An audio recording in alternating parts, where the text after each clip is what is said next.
Glistening night for Ole Gunnar Solskjaer and his team. He called it a reality check afterwards, Graeme. Is that a fair assessment? And how big was the gulf last night? Well, I thought Man United in the first half matched them, but what they had to do in the first half was expend so much energy in keeping up with them. You know, we pointed out how well PSG kept the ball when United were trying to put them under pressure and pressing them high up the pitch. But you can only do that for so long. You can only do it at the maximum tempo for so long. And eventually, you know, the better quality of player shone through. It wasn't about tactics. It wasn't about formations or anything. It was just about they've got better players than Man United. Simple as. Is there some sense that Jose Mourinho was right, that the quality of the squad isn't comparable with the top teams, despite all the money they've spent? Yeah, well, they're not. But everyone knew that.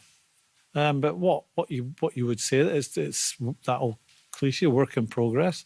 Man United want to be a dominant team again. That's not going to happen overnight. It will take more investment.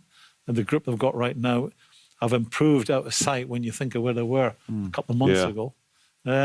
And yeah, they'll be disappointed. But in the first half, there was encouraging signs. But at this level, you know, class tells. Solskjaer the man to do that, or the jury's still out? I personally think so. I think you could go down the road of getting another big name, and he would want to spend a lot of money on different types of players. I think he's turned up, and he's got the dressing room all playing for each other. There's a mood in there now, which is a winning mood, and I think why not him? It's not all bleak. They didn't have somebody like Kylian Mbappe to call on, and nights like that are players like that just the difference. It was. He did this. He had a couple of instances in the first half where you've seen the pace from him, that dynamic stride from him.